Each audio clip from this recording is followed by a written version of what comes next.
Nicholas, I'm an alcoholic.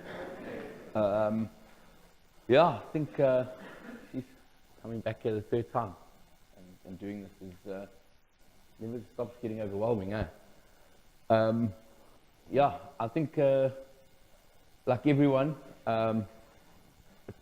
cliche is a horrible word, but it is pretty much. And growing up, I always felt pretty different, and was always trying to find my place to fit into society. Excelled at sports at a very young age, and that was pretty much what kept me going. School was never really a fun thing. It was something I had to do. My older brother was very good at it, and I was always kind of in the shadow there with my parents. And yeah, I was very rebellious from a young age. I had the spirit of rebellion in me, always going in the other direction, always pushing boundaries, always in the principal's office. Funny, they were in the principal's room now. I was laughing on the way, thinking, I can't get away from that,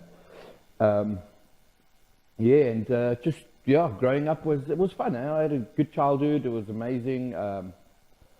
Trouble was just part of growing up for me. About 12 years old, my mom and dad called us in a room, and I was pretty close to them. So I would hear them fighting at night. My other two brothers were obviously more oblivious. So when they called us in the room, I kind of knew what they were going to talk to us about. And I immediately, I think for me, that's when it started going wrong. I held it very close to me, and their divorce was something that really tore me. And it took me quite a while in recovery to start actually sort of getting all the fuzziness away, to actually start figuring out where it was, But that's where the blame game started for me, and that's where the excuses started, and I could start really acting out properly, and my addiction really kicked off. I had my first drink, then the consequences came quickly. I broke my knee and tore my ligaments in it, first time drunk. Had 2 knee ops at the age of 12. Needless to say, my sporting career ended there. And yeah, that's when proper rebellion just kicked in. Come from a conservative home where we were quite protected, and mom was at home all the time and looking after us, to mom not being around now. We're allowed to kind of do whatever we want, get whatever we want, because between both parents it was guilt. I just rode that wave and took as much as I could, and abused both sides as much as I could for my own gain. That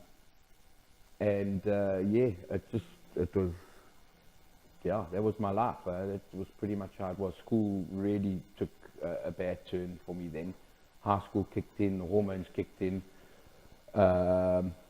Always in trouble, always in the principal's office, always getting jacked, till eventually they had enough of me and tried to get rid of me. And my parents wouldn't remove me, because they told me I needed to go to a special learning school because I wasn't performing.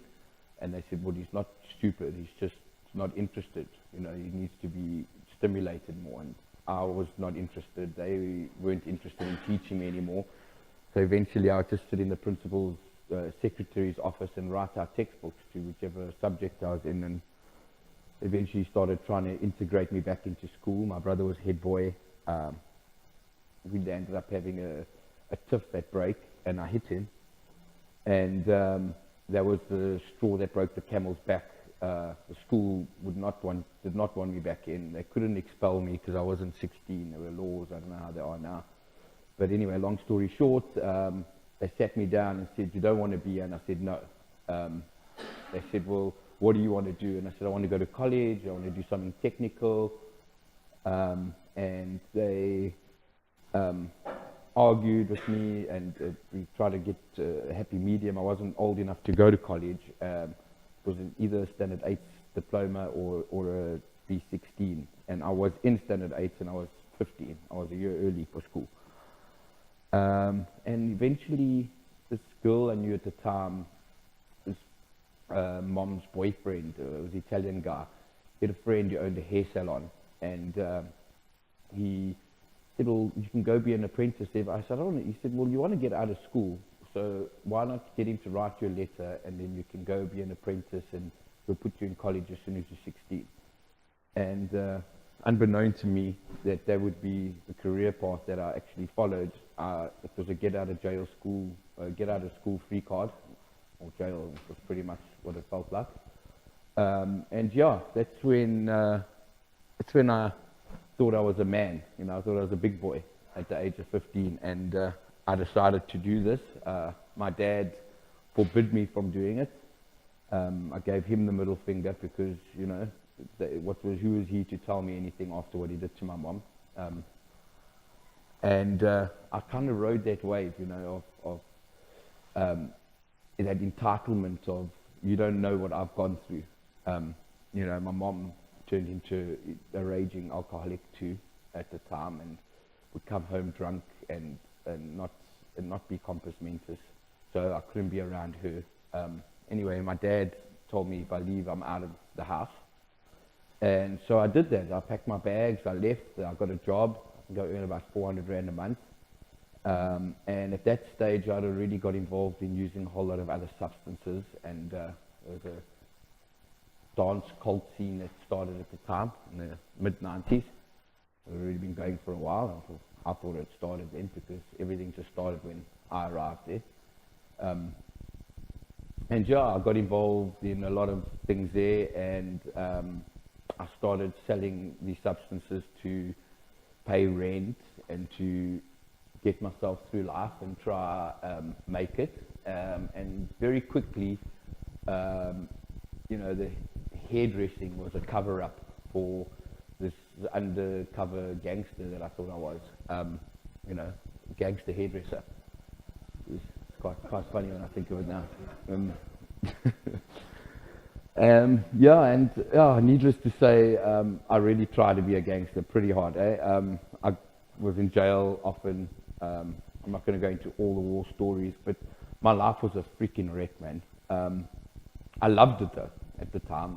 I'll be lying right now if I said that I didn't like it. I thrived on the doing the wrong thing and that adrenaline rush, and I really did think I'd found my place in life, and I finally found people that were like-minded and understood me, because we had this unwritten rule of respect towards one another.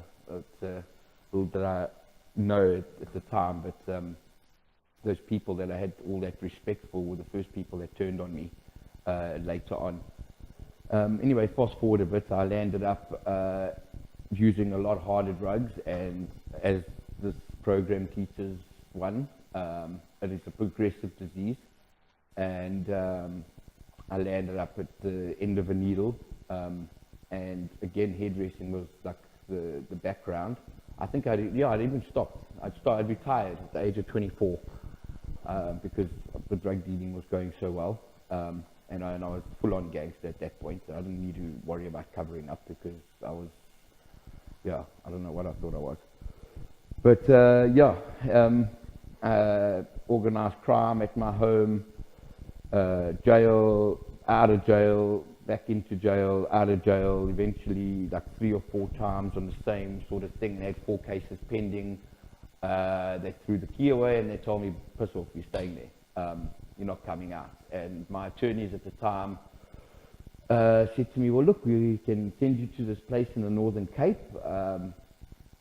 It's a rehab. You can plead that you're a junkie, and they'll let you off, and you can go there and get out of jail. And I thought, cool, anything could be better than being here, you know.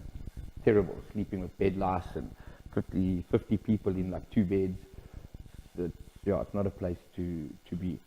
I got there, and 3 days into being there, my withdrawals properly kicked in, and I wanted to get back to prison, because at least in prison there were things that I could still numb myself with. And anyway, that didn't happen. The court order sufficed. I tried to run away. I landed up spending a year there. And I came out, and the first day I came out, I relapsed, you know. There was a one-step program there, and it was Jesus. At that time, it made me even more resentful to the whole Jesus thing. I'd been brought up Greek Orthodox, and I was very resentful towards anything to do with God. And yeah, I relapsed and went straight back into being this gangster that I thought I was, and eventually, like everything progresses, it progressed, and I landed myself up in a huge bust with the whole laboratory, and they had caught us with everything. And in between all of this, I'd been arrested and found guilty for possession of illegal firearms. So I already had a criminal record on that, and this cop that arrested us promised me that I would sit for 2 life sentences, 50 years. They were going to give us. There were 6 of us involved. And we sat in prison for over a year and a half. Oh, not a year and a half, sorry, I'm lying. About 11 months waiting trial. They'd opposed our bail. We eventually got bail in High Court. And when I'd come out, I'd done the exact same thing. Anyway, long story short, in between all of this, I had a little girl that I didn't know about. She was about 18 months. The mom obviously thought that she was another guy's. She was also inactive. And anyway, that's her story, what happened. But yeah, I wasn't aware, she was unaware. I'd come out on bail. I was living at my folks after all the abuse hurled at one another. Like, you know, they always opened the door for me, and I was entitled, you know. I lived there. If I wanted money to use, I would tell my father I want money, and eventually when he realized I was using every day, he said no more, and he would come home from work and his microwave would be gone, and he'd say, yes, I sold it, you didn't give me money for what I wanted, so I took it. Eventually, you know, he couldn't kick me out. I was on court order to be there and had to sign into a police station. He was telling me he was going to take me back, and then obviously I knew he couldn't because I could see it would break his heart, and I had ridden him with all this guilt of it being his fault that I was like this. So yeah, I was a great person, you know, as an active alcoholic, and in all my using. Yeah, anyway, I'd find out about this little girl, and I, for the first time, wanted to come right, but then blamed God for not being able to come right, because now my life was ruined and I was going to go to prison, because now I've got something to live for, and now look at what you've done to me. How could you have done this, God? Like, why? Never being able to take responsibility for all my own behavior and all my actions, and yeah, just never ready to, yeah, just no responsibility at all. I met her, tried to sober up, started going to visit, and yeah, it escalated into me wanting to try come right. I started actually working as a hairstylist again and got a real job. The day I met my daughter, I realized that putting drugs on the street wasn't what I wanted to do, because one day she would grow up, and if she took anything, you know, that I'd helped get there, it wouldn't work for me, you know. So, you know, being the Pablo Escobar that I thought I was, you know, I had to step back, and yeah, well, thank God it grew me up, or made me grow up a little bit, and made me realize that this wasn't the path for me, however which way I took it at the time. I see now, looking back, that slowly but surely I got ready to surrender and get brought to my knees. I'm going to fast forward a bit. I ended up moving to Durban because the girl that was the mother of my daughter thought that Durban would be, would be good for me, because Joburg was my problem. that if I came here, everything would be okay. And little did she know when she brought me here that she was bringing me with, and it was me that was the problem, not Joburg. Anyway, we moved to Umkomaas, funnily enough. This little town was pretty much the first town I got to know in Durban. It's quite funny now when I think about it. I moved here. I showed her that Durban was also a problem for me, and that it was me that was a problem. It escalated, and she had ended up leaving me, and I just carried on wrecking my life. And everyone else's life around me, because that was my default setting, selfish, self-centered, and self-seeking. It was all about me. I then later on blamed her for pretty much most of my stuff until I got to my step 5. My court case was going on through moving here, and every time I'd go to Joburg, I'd land up using this drug that I wasn't supposed to use, because that was the problem. When I came here, and I would still drink and use milder substances because that was okay. It was just that substance that was the problem. That was another thing that I had to go through in my recovery to realize that it was all these substances that I had to put down, not just one or two.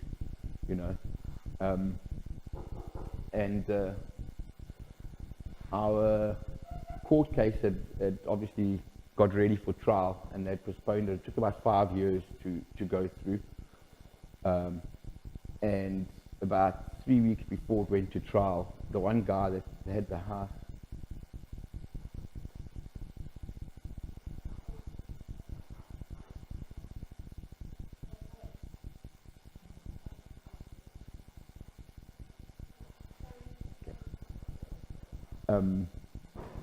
the one gentleman that had the house that was in his name, the car where they found all the substances that was in his name, had OD'd. He had taken too many sleeping pills and fallen asleep in the bath, face down, and drowned. And as horrible as it was, it led a lot of us it loosened up the whole case, and it fell apart, and we had been exonerated or whatever. It was a whole long thing. We had to go there, and they dropped all the charges, and they closed the case.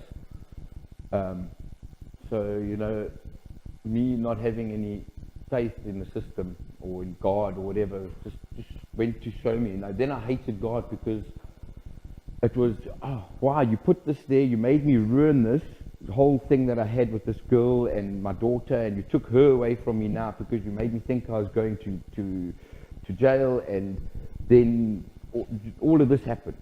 Like, why me, Again, my behavior not taken into consideration, and anyone else's feelings not taken into consideration. And at that point, obviously my family, I never spoke to them. I never wanted to speak to them. I was very off to pretty much everyone in my life. Every now and then I'd talk to my dad and my little brother. My older brother and my mom were just dead to me in my life. Because they wouldn't take my shit. They called me out, and they told me what I was, and they told me that they didn't want to have any part of me, and I just did the exact same back, only I made it look 100 times worse on their part, and made them look like the biggest arseholes. Because that's the type of person I was. I think things started going better for me once all of that had happened, and I thought that I was okay. My career started taking off down here. I started fixing on that quite a lot, because it fed me. It fed my addiction. It fed my alcoholism, because I'd be at a bar down the road from where I lived every single night, just preying on women to try to fix me. Or anything that could fix me outside of myself, it would just be an ongoing thing, and work and the ego-based stuff around that was amazing. And eventually I tried to open a little business, and that didn't work out. I'm not going to get into all the details of it. It didn't work out, and again, I blamed the person I went into the business with, because I was stupid enough not to put my name and not to have any contract signed before going in.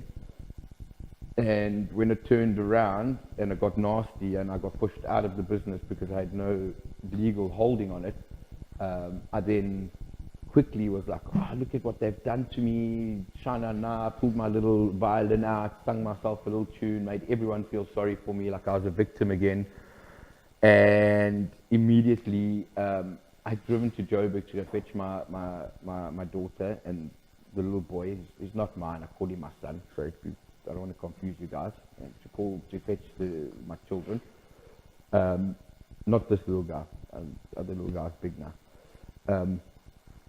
And I drove there, I arrived there, I was at my mom, my brother was making me a potjie. You know, we started kind of mending and talking and being on okay terms. Never really apologized or spoke about anything that ever happened.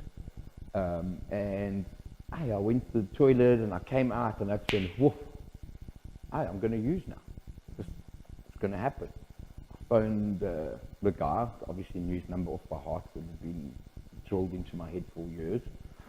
And I told him to meet me, and he came and he met me, and I said I was going to buy cigarettes, I'd be back now. And I used, and like the addict that I am, it wasn't enough. I needed to use again. I used again, and then eventually I got in my car to drive home, and I OD'd, and I drove through a wall of someone's home while they were having lunch on a Sunday afternoon. And then my father got the phone call, because he was always there to clean up my mess. And he had to come get a tow truck. He took one look at me, and he was like, "You've been taking that stuff again." I said, "Just help me get this gone before the police come." He had cleaned up my mess again. I got home, and I just carried on using at my mom's house. Passed out on the toilet. My daughter opened the door, saw me with a needle in my leg. Didn't care, you know. And from then, my addiction had just like kicked right in, and it very quickly escalated. I had to rent a car. My family had thrown me out the house. They didn't want to know me. Rented a car, drove back to Durban, got here, and I was like, okay, that's over. And would just drink and use whatever else I did here. And within 2 months, I had gone from phoning Johannesburg to just bring a little bit of this substance to Durban for me, for, you know, just once, you know, just because I just need to numb myself just once. It turned into every week, from like once every 2 weeks. I then got kicked out of my own home because the girlfriend that I had at the time, I got her son to move in with me, and she had found me passed out with needles in me in the bathroom, and I got kicked out my own home. I don't know how that happened, but it did. Well, obviously, having children in the house, she couldn't exactly leave, and it wasn't fair. So yeah, I ended up living with a friend, moving in there for just a few days. Turned into a permanent thing. Played on her heartstrings, and was like, you know, look at what they've done to me. I'm the victim. Ding ding ding. Little violin. I just need to have this little fix. And hey, she knew nothing about what I was doing, and had absolutely no cooking clue as to what all of this was about. And I just took full advantage of it. Till eventually I was using every day. Couldn't eventually get to work. Fast forward, my boss, at the time, this girl, they called my boss and said, this man's going to die. He's not going to make it. And I think the drugs and the alcohol and everything had just stopped working for me. You know, I couldn't drink and get drunk. It just, as I would drink, it would just be like instant heartburn, battling, tired. If I try to use a substance, it would just make me tired. Eventually, when I used this substance, I would go straight to withdrawal. It was like, this is it. It's not working. I'm not getting better. I'm like vomiting blood. I'm not getting, I can't sleep it off because I can't sleep. I'm just like a mad nightmare. And I got told that there was this treatment center. Didn't even know the name of it at the time, and got told that they'd phoned and that he would pay the deposit for me to go in if I agreed, and we could make arrangements. And anyway, yeah, so I, in desperation, his first thing he said to me was, do you have anything? And I felt in my pockets that there were these ampules still there, and I was like, no.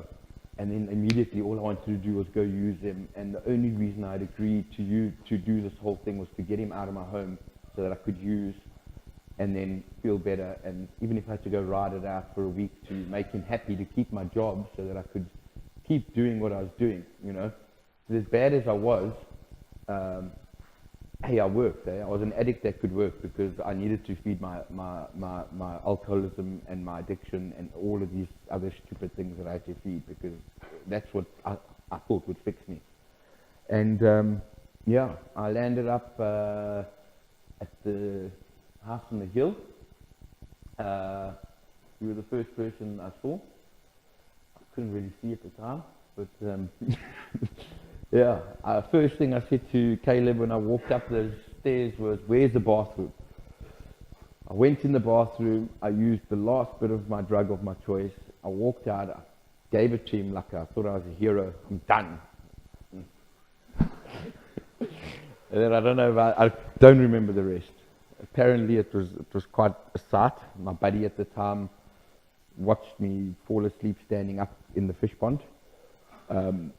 Yeah, and yeah, it was bad. Eh? They wouldn't. People had to watch me. Once I had actually landed after about a week of being there, and realized that I had to actually stop using everything, because my whole thing was I just came there to get off that one thing I was on, you know. I shouldn't care that. No, I'm black. I'll be sharp. I can dope. I can snarf. I can hit my scave still. It'll be fine. That's cool. That I can handle. He said, no, but that's all. You either do all of it or you do nothing. Either you stay and you do this or you go. Like, and I looked at him, and when I saw like that blank, I'm sure if anyone that knows him can agree, when he just gave me that, like, it's this or that. And he was like, well, there's the door. You basically can fuck off if you want it. And I was like, whoa, okay, last time they locked me in rooms, they forced me to be here. This is tuning me I can buy. And this pretty much, I can see he's been down the same road as me, and he's here. Like, and I was like, okay, let me try this. And hearing that it was a spiritual program, sitting down in my first meeting, was amazing. You know, my ears opened. I always tell everyone now that God took me to AA and AA took me to God, you know, because that's pretty much exactly how it happened. And yeah, my journey started at that home up on the hill, and because it is home. It was my home. I never wanted to leave in the end after having to try to convince me to stay. Yeah, I got told I needed long-term treatment, and I took the cotton wool out of my ears and I put it into my mouth. I think Brian helped me with that a lot, by putting me on all sorts of talking bands and group talking bands, and just getting me to listen to what I needed to hear instead of thinking that I knew best. Those morning groups, and in getting to understand that I wasn't this person, that I had all these false sort of pretenses of like what my identity was, and that all these things outside of myself and all these labels wouldn't fix me, and that I needed to like open up and look at myself and work on me, and then follow these steps in the order that they're written, was what made me realize that not only did I need to be there, but that I never wanted to leave, you know. in the end, when I did end up going after a few months and I started reintegrating into work, I got a bit resentful towards my sponsor when he said to me, "Go, someone else needs your bed," you know. It was New Year's Eve at the bloody party, and I was like, "What? No, I'm coming back. I'm going to stay here. This is where I'm not going." They're like, "No, but the fact that you want to stay here means you must go. If you need anything, we are." And I think it was in my inventory a few nights, and then eventually I got on with it. I realized that you know, sometimes I just got to have that little bit of trust in the process and stay close and follow suggestions and go to meetings and learn to like that self-forgiveness for me was a big thing that I've learned in my journey into recovery now. You know, I hope I have enough time, because yeah, I do. I've got a few minutes to talk about recovery. I wanted to get through my story quick. You know, my first year of recovery was really amazing. It was like a pink cloud. Everything was amazing. Drinking a milkshake for the first time was great. Going to a restaurant, eating a meal, and actually being able to eat the meal and not have it land up in the fridge and get mold on it was an experience for me. Everything, driving a car sober, was an experience for me. That sounds scary, eh? But it's the truth. Getting to work and living to society and integrate into it was definitely an experience. And the things that have just started happening, you know, I met my wife, I was 10 months sober, I'd met her, and we started this, I try to do this whole like meet a person and respect them and boundaries. It was something else, you know, because women, it was sleep with them, meet them, find out their name, forget their name, the next one, you know. That was my pattern. And doing things and following suggestions and staying away and getting to know me was the most important thing for me. And I think that if I can let anyone that is in early recovery like take one thing from the share, it's like listen to what your sponsor has to say, because they're not just giving you a whole lot of shit and trying to punish you. The things do come, and they come when you're ready for them, and when your higher power feels you're ready for them, he puts them in place. And I've got to just be present enough to be able to see the blessing coming my way, because there's so many blessings that have come in and out of my life this last few months that I've kind of just passed because I'd been on this autopilot thing, you know. But I'll get there. You know, my first year was absolutely amazing. Closing into my first year and going into my second year, I got the opportunity to have a business and a partnership with this gentleman that had helped me sober up. Yeah, it was an experience. I proposed to my wife. After I proposed, we found out she was pregnant. So, yeah, like addict style. I didn't wait. I met her for 4 months, and I knew, and I do know. I'm with her, and I don't think about any other woman. When I'm not with her, all I think about is her. And it's not an obsessive way of thinking. It's a genuine, I feel my soul when she's around me, that she is a part of my soul. And I've become one with her through the unity of being married. And I've got to appreciate marriage, or actually acknowledge that marriage is a real thing. I think we had spoken about it where I'll never get married. That's never, you know, after what had gone on, you know. But learning to forgive my mom through doing my step 5 and learning to see my part in all of what had happened through my life, and being able to work on making amends with my family was a big part of my first year that I'd missed out, you know. From living in the house in the hill, I had to drive to work every day, which was like an hour drive there, an hour drive back. And every day I'd have a hands-free and I'd talk to my mom. I'd phone my mom every morning. And, you know, after about 2 weeks of me phoning her, she said to me, "I really love that you phone me." And I said, "You know, Mom, I love it too. And I'm going to phone you all the time now. And I'm going to be here for you. And I want you to be here for me. And I'm sorry that I've pushed you away all the years that I did. But, you know, there's no time like now to be able to get to know each other again." And now we're best friends, you know. my family can't wait to see me. When before I said I'd go to Johannesburg to visit, they would all be like, "You're not, where are you going to stay? You're not staying here. I can't." And they'd make excuses, or my mom would just flat out say, "Not. I know what's going to happen when you pull in here." Now when I say I'm going to Joburg, they fight over whose house I'm going to stay at. And that's for me is the biggest promise. I remember when I hear the promises, it's for me that is what makes me want to carry on doing recovery, even when it's tough. Is that I look at what I've got back with my family and how I've been able to look at what I've done and go, "Sheesh, am I prepared to forgive myself? Yeah, let me give it a shot. Let me work at this. Am I prepared to forgive them? Yeah, hell yeah. Jesus, look at what I've done to them. Like, how can I not want to forgive them if I can forgive myself?" So, like, I kind of opened up that doorway of forgiveness and self-forgiveness. And,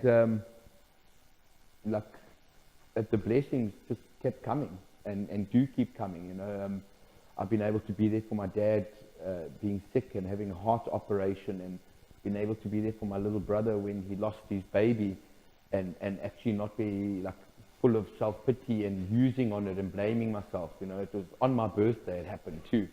So like every year on my birthday I get reminded of this tragedy that happened in our family, but I can be there for him, and I can just be less of an arsehole than I was, because that's what I was. I could think of a lot more appropriate word, but I wouldn't think it would be very appropriate to saying it. Yeah. You know, my second year of recovery just flourished, and I worked hard at doing what I needed to do. I sponsored guys. If guys approached me and they needed stuff, I was there for them, and still am. It's the one thing I think that's kept me sober is having people that are constantly calling me and constantly talking about their stuff, because it gets me off my stuff and helps me through my stuff. And then obviously my sponsor, which is, it's quite sad. I'm not losing him, but he's moving abroad, so I'm going to have to now start working at getting another sponsor and then building another relationship with someone and being able to share my stuff with that person openly. And this whole program and the way it works and the dynamics is just, for me, it's a godsend, and it's the best spiritual thing I've ever got involved in. I finally did my step 3, or like took my step 3, should I say, I think last year sometime. You know, I wrote it and I said I was ready for the next one, because all it really said was, you know, be ready, be prepared, or be open-minded or willing to do it, you know. And I felt it happened last year, and I finally like gave my will and my life over to the God of my understanding. And jeez, man, that was a big moment. You know, going into my third year now, this last year, it's been tough, life wasn't so easy this year. A lot of stuff happened. I had a lot of conflict. My old partner had 2 children that he put his partnership with me, he involved them in it, and things didn't go the way they were supposed to, and I was like the donkey doing all the work, you know, and it just felt wrong. And being me, I was people pleasing and feeling like I wasn't worth enough to be able to, or like I owed them this. And because of what they did for me, you know, that I couldn't actually say anything. And then I started building resentments, and then I started getting sick, and it wasn't right. And then I had to find a way to pluck up the courage to say something, but then do it in a way that was respectful. And oh, geez, it was like I just like would have this constant anxiety and this constant thing in my throat, and not being able to actually just do it, until eventually it all kind of transpired, and I managed to, like I prayed. I got on my knees and I said, please, like, just help me do this from a place of love. Help me let them see that there's respect, and that I'm going to show them that this is where it is, and let them see their stuff, let their eyes be open. And it went exactly like I hoped it would. I got it laid onto ears that were willing to hear, and that could acknowledge that this was right. And we managed to make an amicable split. And we're friends today, and we can still lean on each other, and I still love them like brothers. But I've managed to do things for myself now in a manner where it feels right, and there's no conflict inside of my heart with what's going on or what I'm doing. And I think with that great pleasure came a shit ton more of responsibility. And yeah, it's tough, eh? Life is not easy doing things the right way. But sometimes it doesn't come out right, and it doesn't work out, and I've got to go back and I've got to lean on my higher power and ask for guidance. And the answers don't just go, it doesn't thunder things out of the sky for me. And like, I'm in my head a lot this year, and it's been tough. This year has been tough. But if I use my sponsor more frequently and I bounce things off him, and I keep an open line of communication, and keep working my program, and keep remembering that like my primary purpose is to trust God, clean house, and help others. My family come after God, and my work come after that. And that's for me what works. Yeah, I'm not gonna harp on too much more about everything, but yeah, just really, really blessed and really, really grateful to actually have made it through another year, and been able to come back here where it all began, and to actually share my experience, and I hope it helps at least one person in the room. And yeah, thanks for letting me share.